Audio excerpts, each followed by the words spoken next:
You're listening to Shoe In, covering the ins and outs of all things footwear, from sneakers to heels, loafers to slippers, and every type of shoe in between. Brought to you by the FDRA, the Footwear Industries Association focused on retail, trade, politics, and fashion, helping create and enhance conversations on all things footwear. And now your footwear insiders, Matt Priest and Andy Polk. Welcome back, folks, to the Shoe In Show that never ends. It never ends, man. It is live 24/7, 365. We launch every Monday, but anytime, anywhere, anyway. We're basically like Burger King. However you want it, you can get it. If you have an Android, if you have an iPhone, Spotify, if you have a laptop, if you have a tablet, YouTube. As long as you have Wi-Fi, you can basically access Shoe and Show episodes from anywhere, including Bangladesh. Yep. Cambodia. India. The bathroom South Africa. Burger King. Australia. I mean, you could access it from the Burger King bathroom. Don't you hate it when you go in the bathroom and a dude's on his phone at the urinal? Like, is there anything worse than that? No. And it happens all the time now, and it's disgusting. Yeah. It's too socialized. Yeah, it is. Hopefully that trend is not sustainable, Andy. I see where you're going with that, Matt. I like it. I was like, where did I go with this critique on bathroom behavior? And Before we get into that, we always have to have a dramatic pause so we can do our news you can use, which we never do. So I know. We're going to get better at that because our producer came in and tongue lashed us. He did. And then he took his belt off because we weren't listening and then lashed us with that too. And then I had flashbacks when I was 5 years old with my dad. I did. Whoops. So here's our dramatic pause. Wooden spoon and leather belt. No, it was a dramatic pause. Sorry. All right, and now we're back from the dramatic pause. And the that was news awesome. You can use. We hope you have used it I'm already. currently using it to the nth degree. All right, so there's a lot going on in our industry around sustainability, and we talked about it when we were queuing up 2019. Some of the key trends we saw coming forward, and sustainability has not slowed down. If anything, it's picked up more steam, even though many people can't define it.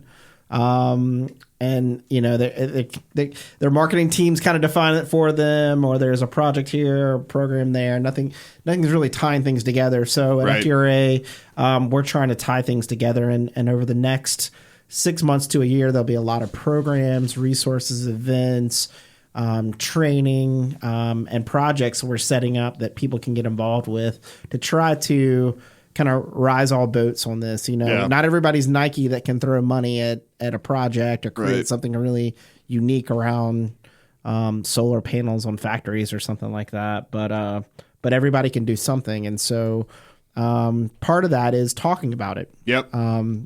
And so we ourselves are not chemists, surprisingly. No, not even close. We're not on the ground in the factories taking a look at water waste or energy efficiency or recyclability, but we have a lot of friends who do. Yep. And so one of those people is Nicoline van Enter, who is with the Footwearists, who's always very thoughtful. She's out of the Netherlands, but honestly, she's never in the Netherlands. She's always somewhere at a factory or at a brand training people on this stuff. But the conversation came up about recyclability and sustainability issues because of the Adidas Future Loop. Yeah. So, and this conversation is really important, and Nicoline's great because she helps us critically think about what's coming out, and that's really important. Like, don't just kind of take on whatever's fed to you. Think about it critically.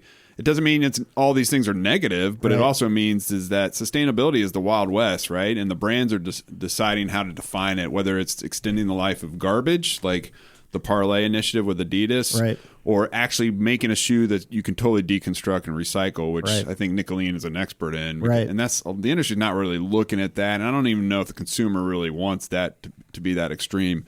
But I'm excited about this conversation, Andy, because we're working on a lot of things, as you said, and anytime you start kind of tinkering or thinking about some new website or initiative, I get excited, and I think that's where we're headed with this. So this month in particular, we're going to be thinking a lot about sustainability. We're going to be talking about it at events. We're going to continue to kind of roll out opportunities for our folks to get involved and to critically think about what's being fed to them as far as what's sustainable and what's not, and what's the real definition and what's not, and how do we help define it as an industry collectively. Awesome.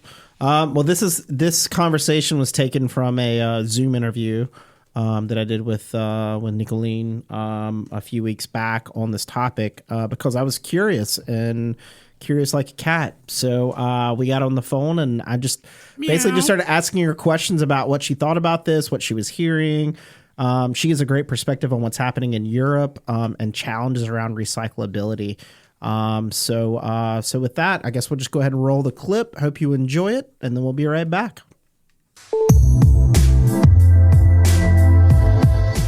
All right, so one of the biggest things that have happened in the past several weeks was Adidas has released a new shoe that is basically fully recyclable. And one of the people FDRA always goes back to is Nico with the Footwearists when we're talking about new types of materials or new types of designs and production, because the Footwearists, of course, are some of the most thoughtful people in our industry looking at all kinds of new things that are occurring. So, Nico, you wrote a really great piece on LinkedIn, which I'll go ahead and display that now on our screen where people can take a look, and then they can go find this on LinkedIn and take a look. But this is something really unique and really cool, and I think it's a defining moment. I'm not sure how you feel about it, but maybe give us an idea of what this is and what this means for the industry. Yeah.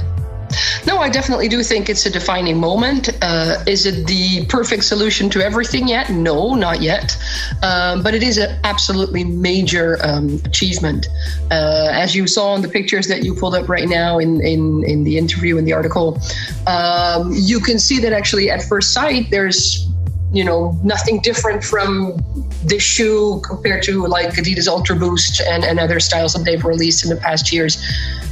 But what is unique about it is that it's all TPU. So what they managed to do is to make a shoe where the compound for the boost outsole is a TPU. There's a same compound TPU yarn and any type of TPU film or more rigid plastic parts that are reinforcing the shoe. And the whole thing is essentially made of only that TPU. And that is the big difference between this shoe and other shoes that people would say are recyclable. I mean, Technically, pretty much anything is recyclable. The problem has always been that as we start recycling footwear, since it's so multi-material, that essentially the way shoes are recycled, they essentially grind them up in a big shredder. They're not disassembled or anything. They go into a shredder, and then the materials are separated using essentially a series of machines that separate the materials based upon density. That's even if you have the machine to do it, correct? I mean, that's in the landfill. That's already should the shoes end up in a recycling process? Because I think the other big misconception is, and that's a separate thing from the Adidas shoe, is that when you just throw your shoes away in the regular waste stream, they are not recycled. Right. So it's not true that they are separated out of that waste stream. The waste stream is handled slightly differently, whether it's in the US or Europe, where we don't have landfill, where the US does have landfill. Right. In our case, it's more incineration, and also happens in the US. But that's technically how the general waste stream is treated. Right. Then you have several programs also from several brands and organizations that collect footwear and textiles, clothing separately. And those go into a specific recycling system. Okay. So that's already only part of the shoes. And then the end result of that recycling system is basically different types of granulate. So it's foams, leathers, different types of rubber/plastic compounds of soles. So it's still very hands-on though. You've got to separate it, then you have to have the machines. Yes. And the shoe is a little bit different because it takes a different process. Actually, that is the one thing that is not clear yet from the information that Adidas has released so far. So the big achievement is to make a shoe that is essentially all the same TPU, but doesn't look like that. Because before we would think of a mono material, as we call it, shoe, that would be something like a Croc, for instance. Right. Then people understand, oh yeah, that's mono material. And here, if you look at that shoe, people wouldn't really understand from looking at it that it's essentially all the same ingredient that it's made of. Now, how the recycling of the actual shoe will eventually happen, there was no information published about that as far as I know. And of course, it will be very important. That's also what I write about in the article in depth. how to do that recycling process, because you will want to separate that shoe from other waste streams of footwear, because the attractive bit is that as you grind this shoe up and you remelt all those different pellets, you don't have to separate the sole compound and the upper. You can put it all in the shredder, you remelt it, you make it back into TPU pellets, and those TPU pellets you could reintroduce back into footwear manufacturing. And that is where the main difference lies with other multi-material shoes and the way they're recycled. So usually if it's a multi-material shoe, it would be like a basketball court. You've seen, of course, the Nike initiatives there, the backing of a carpet. And here, the purpose of Adidas is to eventually, because they're not there yet, turn this into a fully circular system where you can recycle that shoe over and over and over. So it's pretty impressive considering the look of it is quite aesthetic, right? If you think of a mono material where it's one piece, sometimes it's not aesthetically pleasing to the consumer, so that people who really care about sustainability might buy something like this. But Adidas has done a lot of work to make it where it looks like one of the traditional sneakers that people really would look at and may not even know that it has a mono material. It's so a lot of engineering went into making it mono material, but a lot of work also went into making it look aesthetic and like a typical. Yeah, because I think people who don't know footwear manufacturing don't realize how extremely difficult that is. Now, do you consider this a real mark in redesign? I mean, when we did our Footwear Design Summit last year in LA, and we've got one coming up with the Footwearists and FDRA in New York in November. And we talked a lot about designing to production, designing to sustainability. So thinking about the future outlay of material and the product. Is this something where we're starting to see that come about? Yes and no. So I think Adidas is right to make sure that the shoe has the same aesthetic as their other shoes, because consumers don't want to compromise aesthetic. Right. I've had responses to the article as well where people were like, people should just people just have to like the style of sustainability. And I was like, how should sustainability be a style? You don't want it to be a style. You essentially want any product to be, produced sustainably. Well, if that was the case, we'd just be walking around barefoot, wouldn't we? Design that really looks green has also done a bit of a disservice to the cause of sustainable footwear, because people were also turned off by the look of it, where they're like, this granola look, we don't like it, it's very green. So this is not that. At the same time, though, maintaining that look and therefore also basically keeping the method of construction as similar as possible as regular construction, it also gives you a lot of difficulties in making. So I could also imagine where it would have been easier to make a very good-looking mono material shoe by redesigning the construction as such. So for instance, one of the things that Adidas was struggling with is the fact that you don't use an adhesive now, because that would contaminate the material essentially. So they melted it together, which is possible but not easy. So it required quite an adjustment in the process. I could also imagine where you create a shoe in a different way and you don't have to use an adhesive or melt the parts together at all, because they kind of click together or, are essentially not attached to each other, or upper and bottom are not attached. Right. But in that case, you will get a different aesthetic than the other Adidas shoes that people already know. So I do understand why they made that design decision at this point. I do think that as we work further towards not just single sustainable shoes, but really full systems, which is why this is so interesting from Adidas. The idea is to create a full circular system. Then if we do want to run those systems, yes, then I would prefer to redesign footwear construction from scratch. Okay. So, what about some other? You had something like 60 or 100 comments on this article, so you got a lot to about. What were some other interesting points that people brought up that you think is very important to talk about as well, about the shoe and this process and the idea of recyclability? Yeah. Well, I think the first big discussion point for many people was, when they read it and figured out that actually only 10% of any new shoe can be the recycled TPU at this moment, they were like, it's a bogus concept and it's just a marketing gimmick and this is not worthwhile. I don't agree to that. It is a first step. Adidas was also not secretive about that in their own material. They did talk about that, even though a lot of the journalists that had seen the shoe misrepresented that. They were like, oh, this shoe can just be recycled continually over and over 100%. No, that's not true. Right. And that's also not what Adidas says. But indeed, it's now only 10%, and that's only after the first cycle. As you keep recycling the TPU, TPU or any type of plastic, as you start grinding it up, as you wear it and then grind it up, use it again, it loses quality. It breaks down. So it breaks down. So that's why you cannot reuse it 100%. So that was point one where I was like, okay, no, this is a first step. For the future, what we mainly need, but we're not there yet, is a different system of recycling.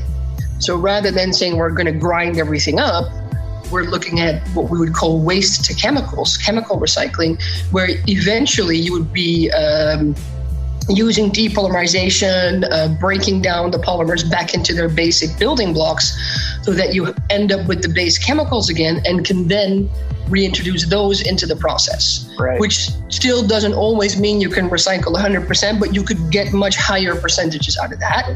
But it's in its early stages. We've seen some of that for PET, right. But not so much yet for flexible materials where it's a bit more difficult. I feel like that is like an industry-wide initiative at that point, because it seems like that is a lot of investment to put into making that happen for one company, right? Who still has a profit and give shareholder value. So I completely agree with you, but it seems like there needs to be like a coming together of, and I think some brands are getting there. I think some brands start working closer together. So well, the coming together there is also about, it's not even just within the industry, it's crossovers between industries. So Adidas has developed this shoe with BASF, which is a longtime partner of theirs. Of course, there's a lot of big plastic producing companies, right? And those are the first partners that we need to do that with. That's a great point. Together with waste management facilities and government, because it will also not eventually,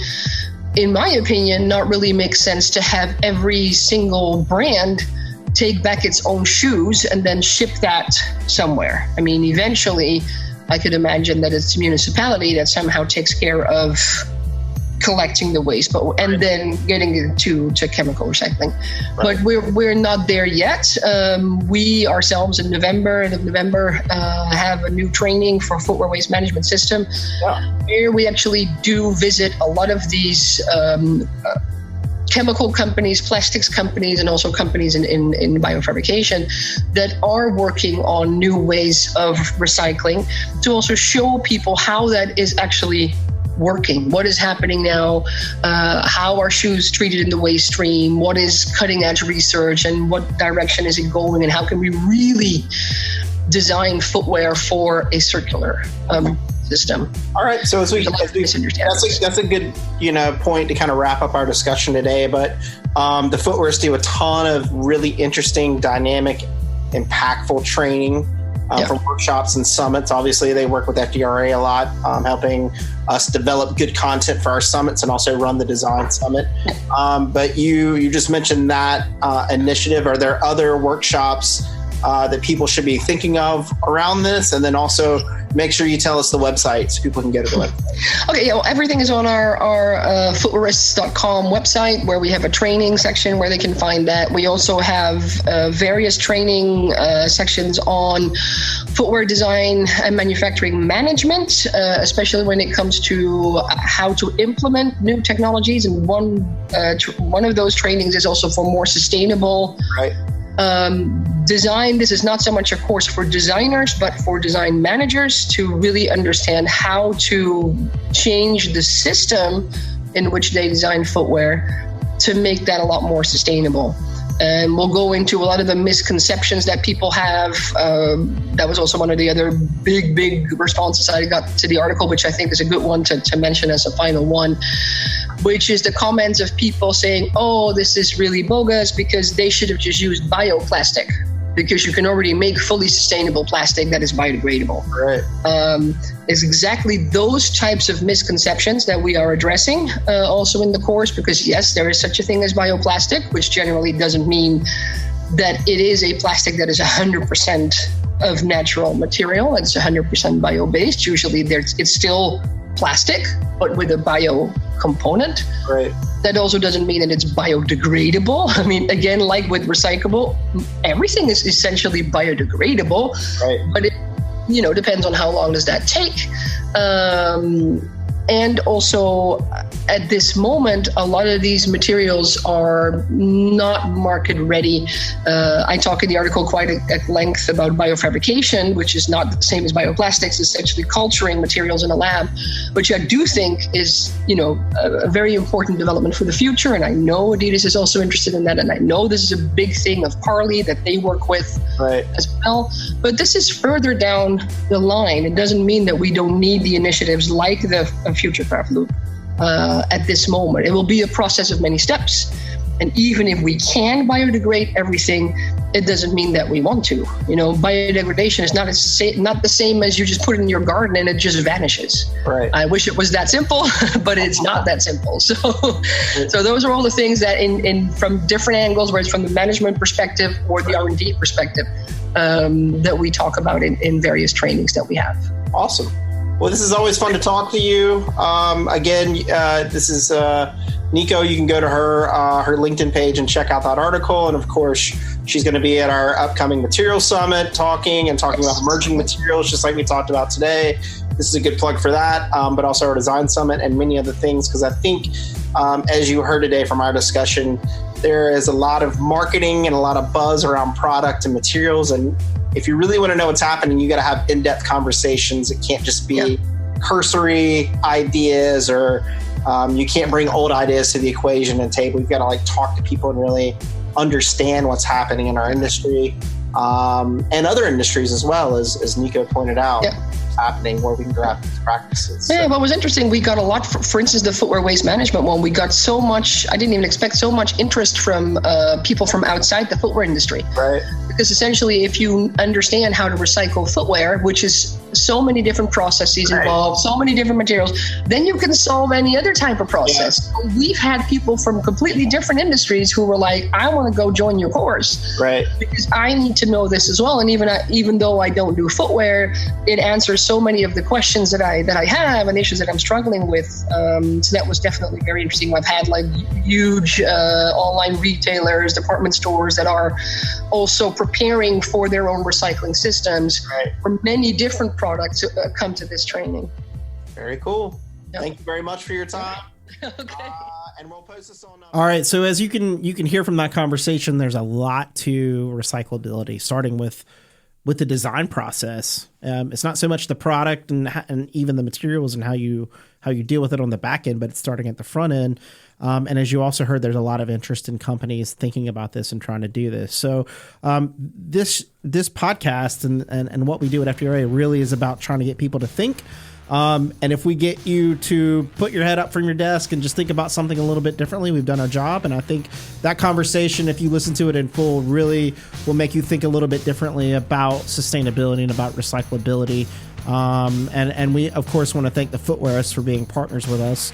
It's a global network of footwear experts focused on innovation, sustainability, making our industry better and stronger. So we want to thank Nicoline for joining us for that.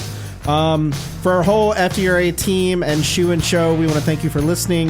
As always, if you have comments, questions, drop us a line. We're at shoeandshow.com. We're on Facebook. We're on Twitter. We're on all those things. Let us know if you have a topic you want us to discuss. Give us feedback. We'll take feedback.